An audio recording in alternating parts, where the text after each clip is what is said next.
Gold trusted gold buyers మీరు తాకట్టు పెట్టిన బంగారాన్ని విడిపించి ఈ రోజు ఉన్న మార్కెట్ ధరకు కొనబడను.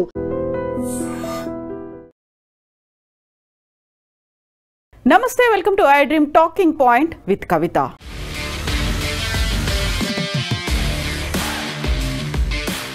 అహ్మదాబాద్ ఎయిర్ ఇండియా ఫ్లైట్ యాక్సిడెంట్కి సంబంధించి ఏఏఐబి రిపోర్ట్ని వెలువడించిన తర్వాత బోల్డ్ అన్ని డౌట్స్ అయితే వస్తున్నాయి. 15 పేజీల ప్రిలిమినరీ రిపోర్ట్లో ఏఐబి రిపోర్ట్ని బేస్ చేసుకొని ఉన్నటువంటి 2 ఇంజన్స్కి ఇంధనం రాకపోవడం వల్ల అక్కడ కట్ ఆఫ్ అయింది, స్విచ్ ఆఫ్ అయ్యాయి బటన్స్ దానివల్లే యాక్సిడెంట్ జరిగింది అనేది ప్రిలిమినరీ రిపోర్ట్ అయితే తేల్చి చెప్పింది. అయితే ఇక్కడే ఏఐబి ఇచ్చినటువంటి ఈ రిపోర్ట్ మీద బోల్డ్ అన్ని డౌట్స్ అయితే వస్తున్నాయి.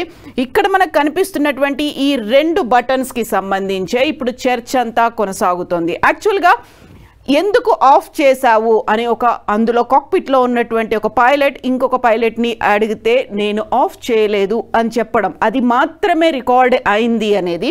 దీంతో పాటుగా ఉన్నటువంటి థ్రస్ట్ లెవెల్ కావచ్చు, ఫ్యూయల్ కంట్రోలింగ్కి సంబంధించినటువంటి వచ్చిన డౌట్స్ అనేవి అక్కడ ఇద్దరు మాట్లాడుకోవడం అని కనిపించింది. ఈ 2 ఆన్ మోడ్లో ఉండడం, లేకుంటే ఇది ఆన్ మోడ్లో ఉన్నాయి, కింది కంటే ఆఫ్ మోడ్ అవుతుంది. సో దానికి సంబంధించి బోల్డ్ అన్ని డౌట్స్ అయితే వస్తున్నాయి. ఇక్కడే వినిపిస్తున్నటువంటి ప్రశ్నలు, సందేహాలు కూడా చాలా కీలకంగా కనిపిస్తున్నాయి. ఎందుకంటే ఆ రోజు డ్యూటీలో ఉన్నటువంటి పైలట్లు, ఎయిర్ ఇండియా ఫ్లైట్ని రన్ చేస్తున్నటువంటి 2 పైలట్లకి సంబంధించి కీలకమైనటువంటి ఇన్ఫర్మేషన్ మనకి అందుతోంది. దాన్ని బేస్ చేసుకొని చూసినట్టయితే అహ్మదాబాద్ నుంచి లండన్కు బయలుదేరినటువంటి flight Air India flight AI-171 Boeing Dreamliner 787Bకి సంబంధించి జరిగినటువంటి ఈ దుర్ఘటన టేక్ ఆఫ్ అయినటువంటి కొద్దిసేపటికే విత్ ఇన్ సెకండ్స్లోనే 625 అడుగుల ఎత్తు ఉన్నప్పుడే అది కుప్పకూలిపోయింది. అందులో ప్రయాణిస్తున్నటువంటి 229 మంది ప్రయాణికులతో పాటుగా 12 మంది క్రూ మెంబర్స్, అలాగే కింద మెస్లో ఉన్నటువంటి 19 మంది, మొత్తంగా 260 మంది చనిపోయారు.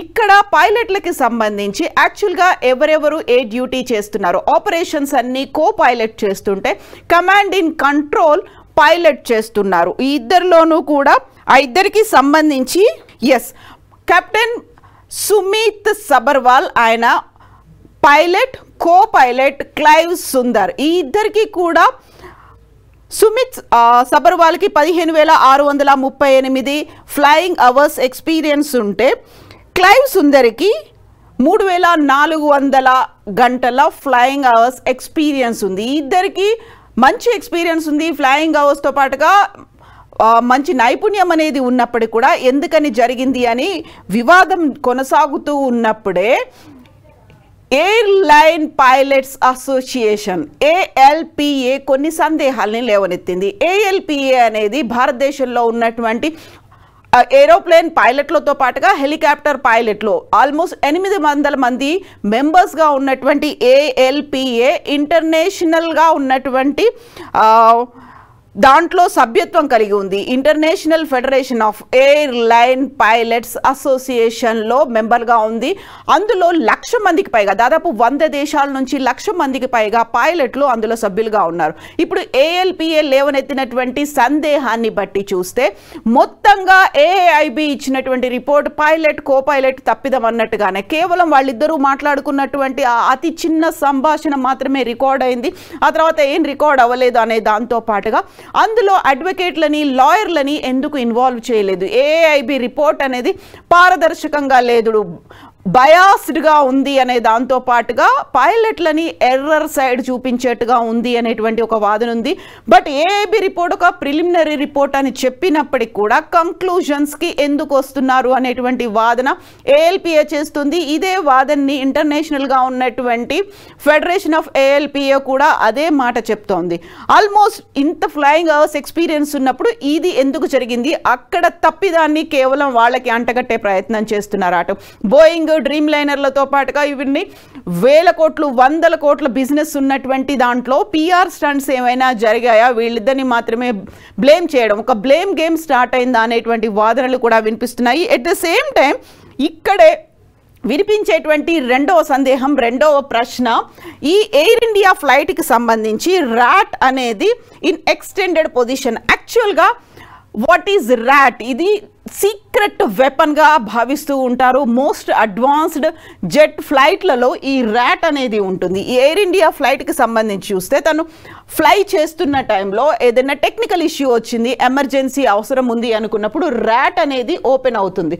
సో ఇక్కడ మనకు చూస్తే ఇక్కడ ర్యాట్ ఓపెన్ అయినటువంటి కండిషన్ కనిపిస్తోంది. అదే మనం క్లోజ్లో చూస్తే ర్యాట్ అనేది ఓపెన్ అయి ఉంది. అలాంటప్పుడు ఎందుకు ప్రమాదం సంభవించింది?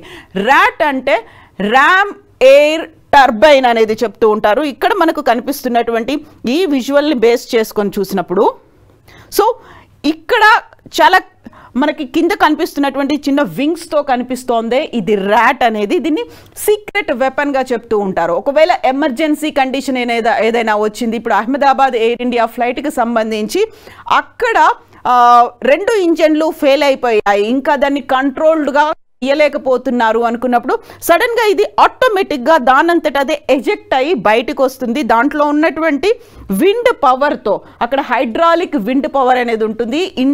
ఇన్కమింగ్గా ఉన్నటువంటి హైడ్రాలిక్ విండ్ పవర్తో కొన్ని ఇంజన్లను అయితే ఆన్ చేయలేదు, కాకపోతే హైడ్రాలిక్ విండ్ పవర్, ఈ ర్యాట్లో ఉన్నటువంటి విండ్ పవర్ దానికి వైటల్ ఎలిమెంట్స్ అనేవి ఏరోప్లేన్కి సంబంధించి ఏవైతే ఉంటాయో వాటిని ఆపరేట్ చేయడానికి యూస్ అవుతుంది. సో ఈ ర్యాట్ అనేది అవసరమైనటువంటి హైడ్రాలిక్ పవర్ని జనరేట్ చేస్తుంది, ఎలక్ట్రిక్ పవర్ని కూడా యూస్ చేసుకోవడానికి ఉపయోగపడుతుంది. అట్ ద సేమ్ టైం ఫ్లైట్కి సంబంధించి ఈ వైటల్ ఎలిమెంట్స్ ఏవైతే ఉన్నాయో బేసిక్ కంట్రోల్స్తో పాటుగా కీ ఇన్స్ట్రుమెంట్స్ అండ్ కమ్యూనికేషన్కి సంబంధించినటువంటి అవసరమైనటువంటి హెల్ప్ని ఈ ర్యాట్ అనేది చేస్తుంది. సో మనకి ఇక్కడ ఎయిర్ ఇండియా ఫ్లైట్కి సంబంధించి ర్యాట్ అనేది అయితే ఓపెన్ అయ్యి ఉంది. ఇక్కడ ర్యాట్ ఎజెక్ట్ అయింది, తన పని తాను చేసుకుంటూ వెళ్ళింది.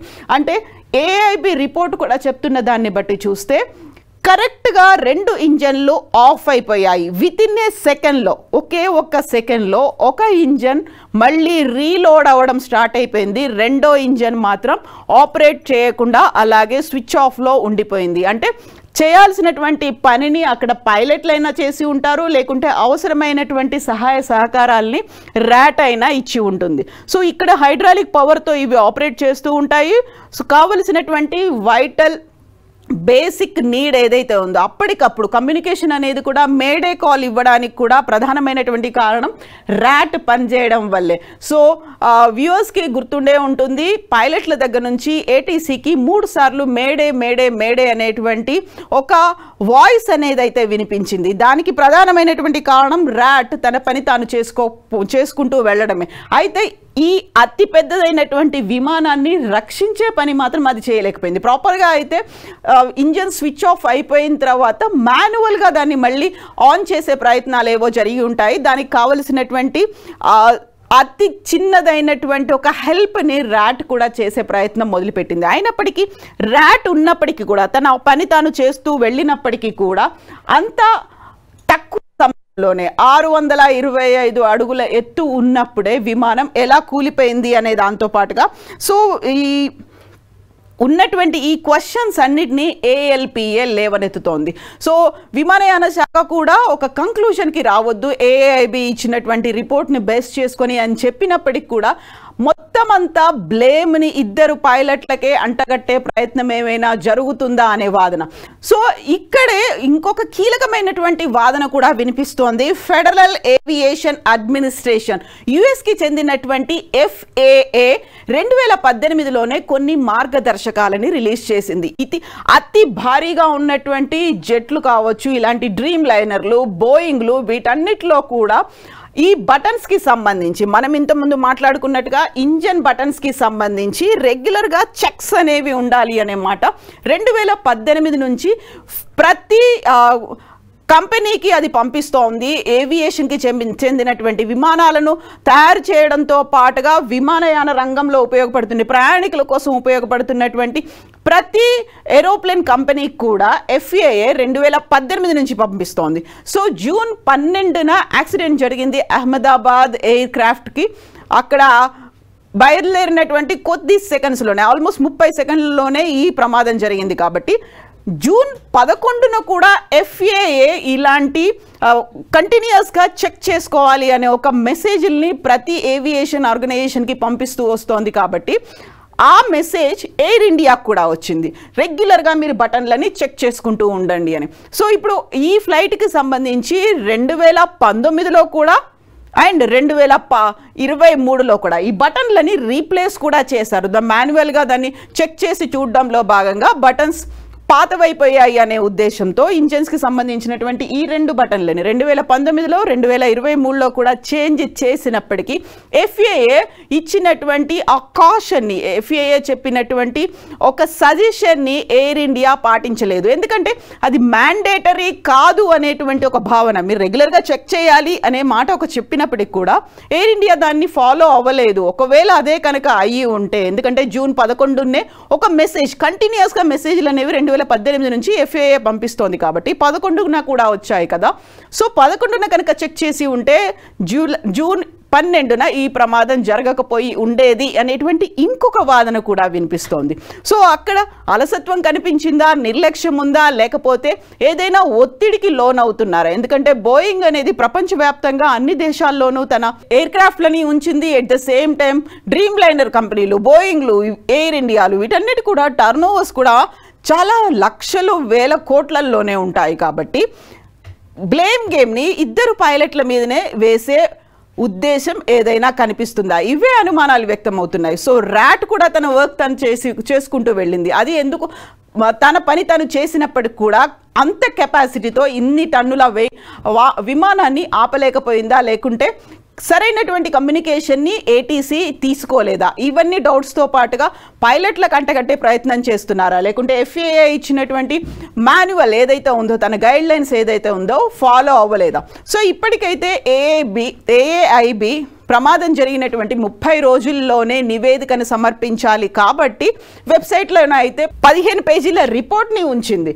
బట్ వస్తున్నటువంటి ఈ డౌట్లని బేస్ చేసుకుంటే సో AAIB అయితే 15 పేజీల రిపోర్ట్ని 30 రోజుల్లోపు, ప్రమాదం జరిగిన 30 రోజుల్లోపు ఉంచాలి కాబట్టి వెబ్సైట్లో అయితే ఉంచింది. బట్ ఇక్కడ చెప్తున్న దాని వివరాలని బట్టి అయితే అది పార్షియల్గా ఉంది, పారదర్శకత లోపించింది అనే ఒక మాట. సో AAIB ఏవియేషన్ అకాడమీ అయితే ఒక 5 మందితో దీన్ని ఏర్పాటు చేసింది. దాంట్లో కావలసినటువంటి ఎక్స్పర్ట్స్ ఉన్నారు, ఇంక్లూడింగ్ సైకాలజిస్టుల దగ్గర నుంచి ప్రతి ఒక్కరూ దీంట్లో AAIB రిపోర్ట్కి సంబంధించినటువంటి ప్రిలిమినరీ ఇన్వెస్టిగేషన్లో పాలు పంచుకున్నారు. అయినప్పటికీ కూడా ఉన్నటువంటి సందేహాల్ని తీర్చాల్సినటువంటి అవసరం ఉంది. ప్రమాదం జరిగిన వెంటనే మా అంతటా మేముగా మా దగ్గర ఉన్నటువంటి కొంతమంది ఎక్స్పర్ట్స్ని, టెక్నీషియన్స్ని కూడా మా హెల్ప్ తీసుకోండి అనే మాట మేము చెప్పాము అంటూ aeroplane line pilots association ALPA అయితే చెప్పినప్పటికి కూడా, ఎయిర్లైన్ పైలట్స్ అసోసియేషన్ చెప్పినప్పటికి కూడా ఫాలో అవ్వలేదు అనే మాట ALPA నుంచి వస్తుంది. వాళ్ళు ఇప్పుడు వైమానిక శాఖ మంత్రిని కూడా కలిసే ప్లాన్లో ఉన్నారు. దీనికి తోడు ఇప్పుడు ప్రపంచవ్యాప్తంగా ఉన్నటువంటి ఎయిర్లైన్ పైలట్స్ అసోసియేషన్ కూడా సంఘీభావం ప్రకటించింది. దీనికి సంబంధించి ఒక పారదర్శకత ఉండాలి, నిష్పాక్షికంగా జరగాలి అనేటువంటి ఒక మాట అయితే వినిపిస్తోంది. సో ఉన్నటువంటి ఈ 3 కీలకమైనటువంటి క్వశ్చన్స్, ఇది కేవలం ప్రిలిమినరీ రిపోర్ట్ కాబట్టి వచ్చేటువంటి మెయిన్ రిపోర్ట్లో ఆ 3 క్వశ్చన్స్కైనా ఆన్సర్ దొరుకుతుందా అనే దాంతో పాటుగా యాక్చువల్గా నెక్స్ట్ రిపోర్ట్ ఎప్పుడు వస్తుంది? ఎందుకంటే AAIB రిపోర్ట్ ప్రమాదం జరిగినటువంటి 30 రోజుల్లో ఇవ్వాలి కాబట్టి AAIB రిపోర్ట్ ప్రిలిమినరీ రిపోర్ట్ని అందజేసింది. బట్ ఓవరాల్గా కంక్లూడింగ్ ఫైనల్ రిపోర్ట్ ఎప్పుడు వస్తుంది? అది కూడా ఇంకొక పెద్ద క్వశ్చన్ మార్క్గా ఉంది. సో ఇవన్నీ కూడా బయటి ప్రపంచానికి తెలియకుండానే అలా కాలగర్భంలో కలిసిపోతాయా అనేటువంటి ఒక డౌట్ పైలట్ల దగ్గర నుంచి కూడా వ్యక్తం అవుతుంది. వీటన్నిటికీ కూడా ఒక ఆన్సరబుల్గా ఉండాల్సినటువంటి రిపోర్ట్ అయితే రావాల్సినటువంటి అవసరం ఉంది. అందరూ స్టేక్ హోల్డర్లని ఇన్వాల్వ్ చేసి రిపోర్ట్ని అతి తొందరగా బయట పెట్టాల్సినటువంటి అవసరం అయితే ఉంది అనేది ఇటు పైలట్ల దగ్గర నుంచి అటు అకాడమీల దగ్గర నుంచి వస్తున్నటువంటి ఏకైక అభిప్రాయం. నిజంగా ప్రస్తుతం ఉన్నటువంటి సమాజం దేనికి ప్రయారిటీ ఇస్తుంది? ఆర్థిక సంబంధాల చుట్టూ మాత్రమే తిరుగుతోంది. మళ్ళీ ఎన్నికలంగానే చాలా విరక్తి కలుగుతాం. మంచి అనిపిస్తుంది కదా, లేడీస్ కూడా ఛాలెంజింగ్ జాబ్స్ చేసినప్పుడు చాలా బాగుంటది. ట్రాఫిక్ అసిస్టెంట్స్ గా నియమించిన ట్రాన్స్జెండర్స్ అందరితో సాల్యూట్ చేయించుకుంటున్నారు. ఫుడ్ డెలివరీ ఇవ్వటానికి వెళ్ళినటువంటి డెలివరీ బాయ్ అనిల్ పై కళ్ళ ముందు పెళ్ళండి